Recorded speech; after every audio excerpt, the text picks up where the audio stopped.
My name is Rosa Morales, and for 35 years, I cleaned the dust from the corners of this house before it ever had chandeliers to reflect it. I wiped noses and polished floors, folded napkins and kept secrets. People walked past me like I was wallpaper, but I saw everything. The day of the funeral, the house smelled like lilies and old cologne, the kind he used to wear when he was still trying to impress people. Outside, the sky hung low, swollen with a kind of grief it didn't know how to show. Inside, they talked too loudly, laughing with brittle edges, already tasting the inheritance. I moved through the kitchen like I always had, hands busy, eyes soft, mouth closed. I had laid out the coffee cups before the first car even pulled up. The ones with gold rims and tiny cracks that nobody noticed but me. His daughter asked for oat milk like it was a cafe. His son asked if the espresso machine still worked. I nodded. I always nodded. But inside, I counted the days since someone last said my name. Mr. Holloway was the only one who ever said it like it mattered. When he was alive, this place felt warm, even when it was full of tension. Now it felt like an estate sale with a priest. Clara asked me to move a vase off the piano so the photographer could get a better angle. I did. And when her husband asked who I was, she waved her hand and said it softly. "She's just the housekeeper." The words landed gently, like falling leaves. But they cut like winter. I kept wiping the counter, even though it was already clean. My fingers knew what to do when my heart didn't. They didn't see the way I stood straighter. They didn't hear the breath I held. But I felt it, deep in the ribs where anger tries to hide. 35 years ago, I crossed a border with $20 and a bag of hope. This house gave me a roof, but I gave it everything else. I raised their babies, watered their plants, learned their moods. I stayed through storms and stomach flus and board meetings and Christmas dinners. I stitched curtains and silence in equal measure. No one asked me to sit down today. There was space, but not for me. I took my tea in the laundry room. The door cracked just enough to hear them measuring rooms. They argued about who'd get the study. Someone wanted the pool house. I sipped quietly, but I didn't miss a word. When James mentioned a remodel, Clara said they should start with the flooring, said it still smelled like bleach and memories. I touched the edge of the counter where Mr. Holloway used to leave me little notes. Reminders to take a break. Or, "Thank you, Rosa," in his quick, slanted script. Those notes stopped years ago, but I kept every one. I heard laughter, the kind that forgets who else is in the room.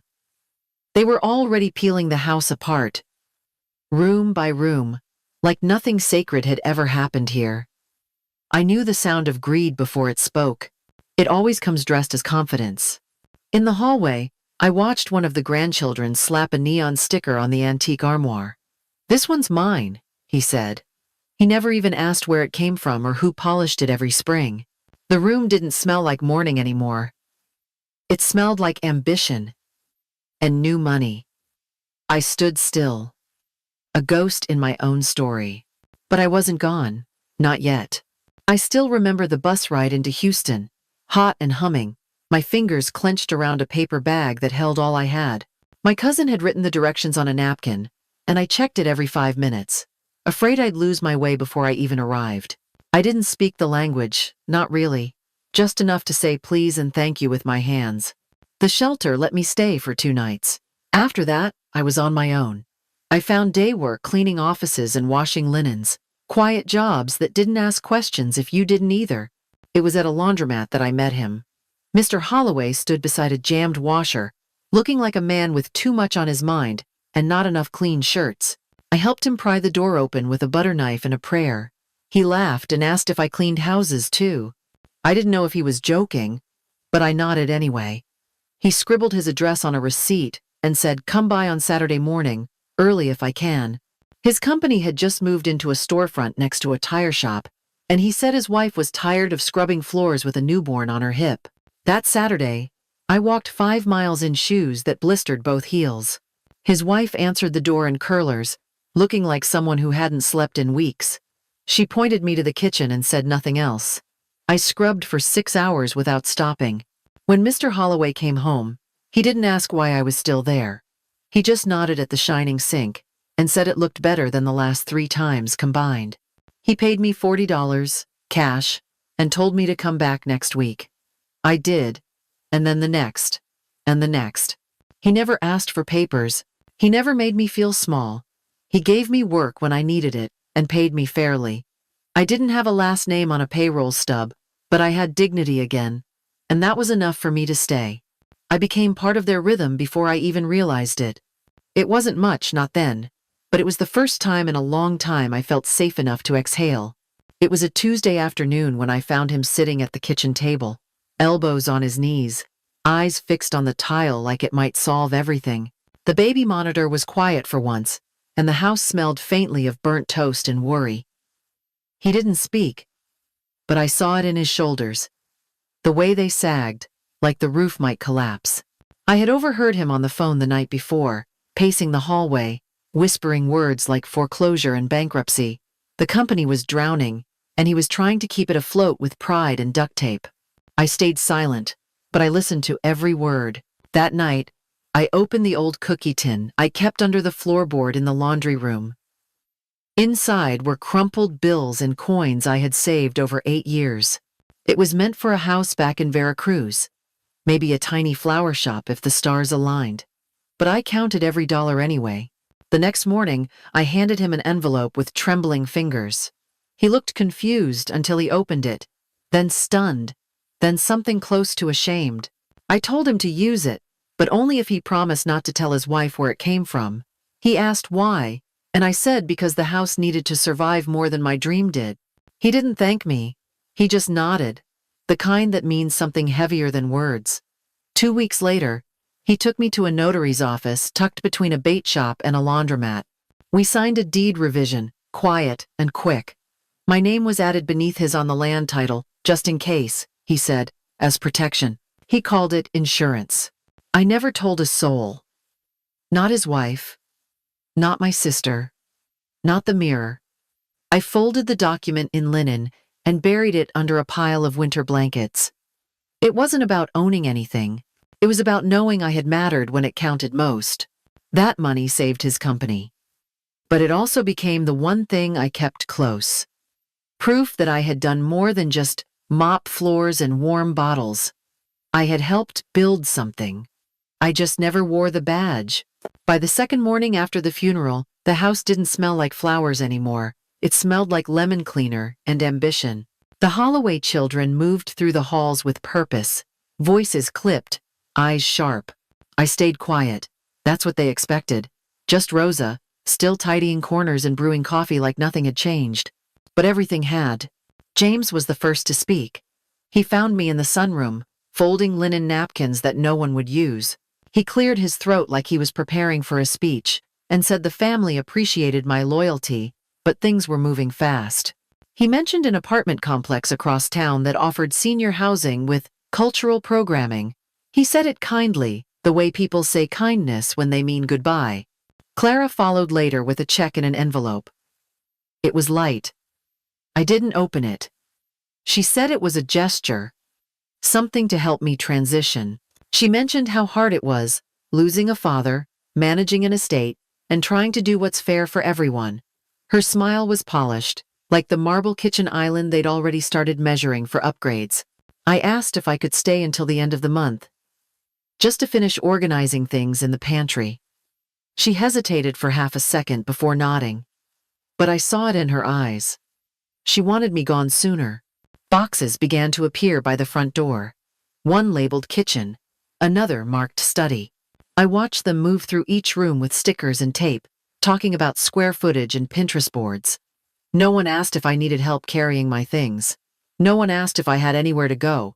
They gave the pool keys to Clara's husband.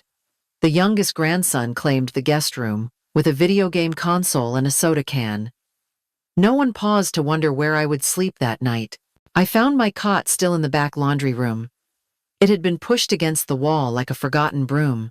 My suitcase was already there, zipped tight by hands that weren't mine. On top sat a folded blanket and a note that said temporary. That evening, I walked upstairs after the house went still.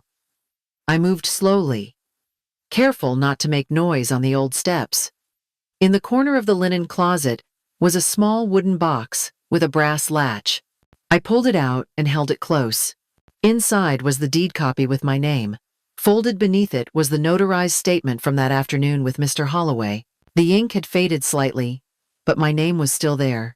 I had touched every tile in this house, but this piece of paper was the one thing that couldn't be scrubbed away.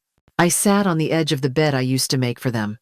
My hands rested on the box like it was a heart I couldn't let stop beating. The laughter from downstairs floated up through the vents, muffled and easy. They were already planning vacations and renovations. James had mentioned renting out the house for retreats. Clara talked about turning the garden into an event space. No one mentioned my name.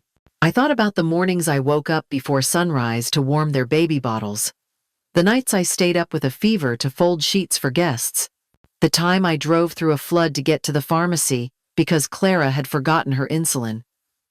None of that lived in their memory. They remembered that I cleaned, but not that I saved. I closed the box and placed it beneath my pillow. I didn't cry. I had done enough of that in this house. I simply sat there and waited. The will reading was in 2 days, and they had already decided what belonged to them. What they didn't know was that some things had never belonged to them at all. The law office smelled like fresh paper and polished leather. Everyone wore black, though no one looked like they were grieving. Clara adjusted her pearl bracelet 3 times in 10 minutes. James tapped his knee until the lawyer gave him a look. I sat near the back, hands folded in my lap, eyes steady. No one spoke to me. They offered polite nods, the kind people give to staff, not family. The lawyer cleared his throat and opened a slim folder. He spoke slowly, like the words had weight. The will, he said, had been revised 6 months before Mr. Holloway's passing. There was a recording. He reached into his briefcase and pressed play. The room filled with the familiar voice of the man who once handed me a cup of coffee every Monday morning. His tone was calm, clear, and deliberate. He thanked his children for being present and said he loved them. Then he paused. I heard him inhale. To the one who kept this house standing in ways none of you will ever understand. To the one who gave when she had nothing to spare. I leave the Holloway estate and the land it sits on to Rosa Morales. Silence cracked through the room like lightning. Clara blinked, her mouth slightly open, as if she'd misheard. James sat forward, waiting for a correction. None came. The lawyer kept reading. Rosa Morales will assume full ownership of the property and associated holdings, as detailed in the attached deeds and supporting documentation. This was not a gift. It is a recognition of a debt long overdue. Someone exhaled too loudly. Clara's husband leaned toward the lawyer and asked if this was legal. He nodded once, firmly. Clara's voice shook as she asked if the house could be contested. James demanded to know when this was signed. The lawyer said all signatures were notarized, filed, and verified. The document was airtight. Final. I didn't move. I didn't speak. I watched the faces around the table crumble like dried leaves. They had expected legacy. They had prepared for applause. But the spotlight fell in a direction they never saw coming, toward the woman they thought they'd already erased. And I sat there, quiet, still, not triumphant, but present, unapologetically present. The lawyer did not close the folder when the recording stopped. He slid a thicker file across the table, its corners worn, the paper heavy. James reached for it, but the lawyer kept his hand on top until he finished speaking. These, he said, are not gifts. They are agreements executed decades ago. He opened the file and held up a notarized deed, dated 30 years back. The page showed 2 names, Harold Holloway and Rosa Morales, printed side by side under the words, joint ownership of property. The ink had faded, but the signatures were clear. Clara's breath caught. She whispered something to her husband, who shook his head. James pushed back his chair, saying this was ridiculous. She was just the help. The lawyer stayed calm, reading the second document aloud, an addendum noting Rosa's financial contribution used as collateral to secure the first business loan. Then he unfolded a letter, its paper, thin as old cloth. Mr. Holloway's handwriting stretched across the page in uneven lines. He wrote that she had once given everything she had when he had almost nothing, that he had asked her to stay silent because the world would not take a woman seriously. He ended by saying he could no longer let her name remain hidden in a drawer. Clara stood, voice shaking, saying it had to be forged. James demanded a handwriting test. The lawyer tapped the certificate at the back of the file, a recent verification from the county office. Everything had been authenticated. Everything was filed with the court weeks before Mr. Holloway's death. I sat still, my hands folded in my lap. They looked at me for the first time, not past me. James opened his mouth to speak again, but I raised my eyes and said softly, "You built on my silence. Now you live with my name." The room went still. No one reached for another document. The lawyer closed the file and pushed it toward me. It landed with a weight that was more than paper. I placed my palm on it and felt the house shift in my mind from a place I served to a place I owned. I didn't ask them to leave. I didn't raise my voice or slam my hand on the table. I simply stood, thanked the lawyer, and walked out with the folder pressed against my chest. The next morning, I sat in the garden with a pen and a yellow notepad. The birds were loud. The silence inside the house had finally settled. I wrote names slowly, carefully, listing each of the grandchildren. For the adults, I left space in the margin. Not for bitterness, just for distance. I decided they would not be punished. They would not be humiliated. But they would not be centered either. The estate was mine now, but I didn't want the whole thing. I wanted a portion to stay with the children. I asked the lawyer to set up a trust that would release funds when each child turned 25, tied to education, not lifestyle. Then I drafted a letter to a local foundation. I had never used the word legacy before. It felt too big, but I used it now. I asked them to help me start a scholarship program for immigrant women who had worked in kitchens, cleaned bedrooms, and raised children not their own. It wouldn't be flashy. No ribbon cuttings or interviews. Just a name. Just a check when someone needed it most. Just a door opened because someone remembered how it felt when every door was closed. When Clara found out, she called me. Her voice was quiet. She asked if we could talk. I said yes. I always said yes. We met on the back porch, where the old rocking chair still creaked in the morning breeze. She asked me why I wasn't angry. Why didn't I take it all and shut them out forever? I told her the truth. That I was tired of being invisible. But I was never interested in being cruel. I told her that bitterness leaves you hungry, but grace fills you in ways you don't expect. I told her that her children had names I knew by heart, and I wanted them to remember mine, not with fear, but with clarity. She cried a little. I didn't. I had cried already. For years. Alone. In empty rooms. But now, there was no need. The truth was finally loud enough. Later that week, I asked the gardener to plant lavender near the mailbox. I had always wanted it there, but never dared to make requests. Now, it was a small act of ownership. A quiet one, the kind I liked best. The morning sun filtered through the curtains like it always had, soft and gold and unbothered by memory. I moved through the house with slow steps, my fingers brushing over wood I had polished for half a lifetime. The walls still held echoes, but the silence was mine now. In the dining room, I found a sticker on the sideboard, bright green and loud. This one's mine. I peeled it off, folded it once, and dropped it in the trash. I walked from room to room, collecting those little claims. One on the grandfather clock, another on the reading chair, and a final one on the photo frame from their wedding. I held each one for a second, then let it go. They had been so sure, but they had forgotten who kept the house standing when the ground shook. In the hallway, I paused by the window and opened it wide. The air smelled like fresh dirt and honeysuckle. I stepped outside and crossed the stone path to the edge of the yard, where the old orange tree waited.